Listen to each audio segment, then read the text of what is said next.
అదే RTV app వార్తల్ని క్షణాల్లో చదివే అవకాశం ఉంటుంది. ఒక న్యూస్ పేపర్, ఒక టెలివిజన్ ఛానల్ మీ చేతుల్లో ఎప్పుడూ ఉంటాయి. తమ్ముళ్ళు, రైతులు, శ్రామికులు, విద్యావంతులు, మేధావంతుల యొక్క ఆశీర్వాదాలుంటే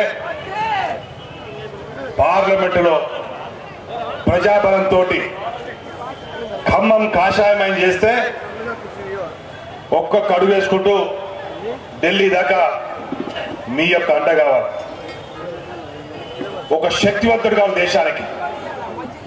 బలహీనుడు పరిపాలిస్తే మీరు చూసారు 2004 సంవత్సరం నుంచి 2014 సంవత్సరం 10 సంవత్సరాల పాటు కాంగ్రెస్ యొక్క పరిపాలన యావత్ లోపభయిష్టమయం, అవినీతిమయం, కుటుంబ పరిపాలన, దిగంబర రహస్యం. ఇది ఎవడు అన్నా ఎవడ రాకున్నా, ఎర్ర జెండా పట్టుకున్నా, 3 రంగుల జెండా పెట్టుకున్నా, దోపిడీ వ్యవస్థ, కుటుంబ పరిపాలన, నెహ్రూ, ఇందిరాగాంధీ, రాజీవ్ గాంధీ, రాహుల్ గాంధీ, సోనియా గాంధీ, ఎన్ని గాంధీలు.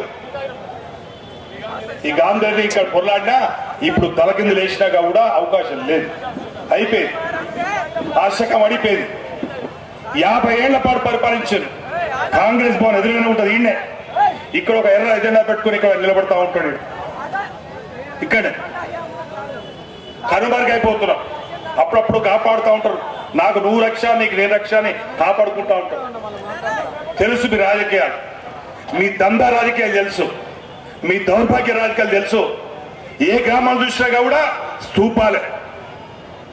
మీ దౌర్జన్యాల వల్ల పేద వర్గాలు, అణగారిన వర్గాలు చనిపోయి చంపేసి అనేక మంది భర్తలు లేకుండా నరేంద్ర మోడీ గారు గుజరాత్ రాష్ట్రంలో 13 సంవత్సరాల పాటు ముఖ్యమంత్రిగా న్యాయబద్ధంగా, ధర్మబద్ధంగా, కర్మబద్ధంగా, రాజ్యాంగబద్ధంగా ప్రభుత్వం నడిపితే పేదలకు ఒక శక్తి, ఒక ధైర్యాన్ని ఇచ్చిన మహానుభావుడు. ధనికుల కోసం కాదు, ధనికులను మొత్తంగా కూడా పెంచి పోషించిన కాంగ్రెస్ పార్టీ కూలిపోయింది. కాంగ్రెస్ పార్టీ లేవని పరిస్థితి. 1000 ఏనుగులు పెట్టి లేపినా కాంగ్రెస్ పార్టీ లేవని పరిస్థితి. 1,00,000 హార్స్ పవర్స్ పెట్టి లేపినా కాంగ్రెస్ పార్టీ బ్రతికే పరిస్థితి లేదు. సంఖ్యలో ఈ విజయ సంకల్ప యాత్రకు మీరు స్వాగతం పలికినందుకు మీ అందరికీ కూడా నేను హృదయపూర్వకంగా చేతులెత్తి నమస్కరిస్తున్నాను. భారత్ మాతా కీ.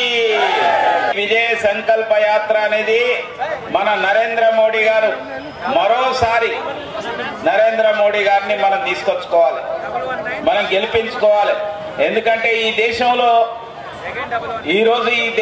అభివృద్ధి చెందడానికి కానీ, అనేక రకాలుగా మార్పు రావడానికి కానీ ప్రధాన కారణమైన వ్యక్తి నరేంద్ర మోడీ. గత అనేక సంవత్సరాల నుంచి పెండింగ్ లో ఉన్న అనేక విషయాలను పరిష్కరించిన యొక్క రాజకీయవేత్త, వ్యూహకర్త, ఒక పెద్దన్నలాగా ఈ దేశానికి నిలబడ్డ వ్యక్తి నరేంద్ర మోడీ.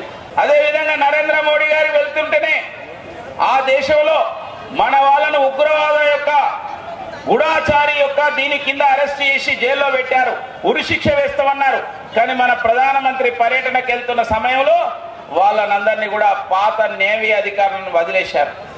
అంటే భారతదేశం యొక్క ప్రతిష్ట ఏ విధంగా ఇవాళ ప్రపంచంలో ముందుకు పోతుందో దీన్ని బట్టి అర్థం చేసుకోవచ్చు. పార్టీ విజయ సంకల్ప సభకు విచ్చేసిన పెద్దలందరికీ పేరు పేరున, అలాగే మీ అందరికీ ఈరోజు మనందరికీ తెలుసు, భారతదేశం ప్రపంచ పటంలో ఎక్కడుంది? ప్రపంచ పటంలో చాలా ముందు ఉంది. వేగంగా మనం ఈ 10 సంవత్సరాల్లో దూసుకుపోతున్నాం. ఈ ఘనతంతా ఒక యుగ పురుషుల వల్ల జరిగింది. ఎవరి వల్ల జరిగింది? నరేంద్ర మోడీ వల్ల జరిగింది. నరేంద్ర మోడీ లాంటి యుగ పురుషుడు 10 సంవత్సరాల్లో సాధించిన ఘనత గత 60 సంవత్సరాలుగా ఉన్న కాంగ్రెస్ పార్టీ సాధించలేదన్నా. సాధించిందా? సాధించలేదు. ఇప్పుడు అనుకుంటున్నాం మనంతా, యువతంతా, ఈ 20 సంవత్సరాల క్రితం ఇలాంటి యుగ పురుషుడు నరేంద్ర మోడీ దొరుకుంటే మన భవిష్యత్తు ఎంత బాగుండేదో, భారతదేశం ఎంత ముందుండేదో ప్రపంచంలో అనుకున్నాం. అలాంటిది నరేంద్ర మోడీ సాధించండి అన్నా. మరి ఏం చేయాలన్నా? మరో నరేంద్ర మోడీని ఇంకొకసారి మనం 3వ నరేంద్ర మోడీని గెలిపించుకోవాలన్నా. ఇక్కడ కాంగ్రెస్ పార్టీ రాష్ట్రంలో గెలిచిందంటే కాంగ్రెస్ పార్టీ ఏదో చేస్తుందని గెలవలేదన్నాడు. ఒక కేసీఆర్ కుటుంబం మీద, కేటీఆర్ అహంకారం మీద గెలిచిందన్నా. కానీ ఈ ఎలక్షన్స్ ఎంపీ ఎలక్షన్స్ అలా కాదన్నా, మన దేశ భద్రతకి దేశ సంరక్షణకి సంబంధించింది. ఒక గట్టి నాయకుడిని మనం ఎన్నుకోవాల్సిన అవసరం ఎంతైనా ఉంది. అలాంటి గట్టి నాయకుడు మనకి దొరికిండు. ఆ నాయకుడిని మనం 3వ సారి గెలిపించుకుందాం. భాజపా కమలం గుర్తు మీద ఓటేసి మనం 3వ సారి కూడా మోడీని గెలిపించుకోవాలి. మరిన్ని వీడియోస్ కోసం ఛానల్ ని సబ్స్క్రైబ్ చేయండి. లేటెస్ట్ అప్డేట్స్ కోసం వాట్సాప్ ఛానల్ ని ఫాలో చేయండి. అండ్ లింక్ డిస్క్రిప్షన్ లో ఉంది.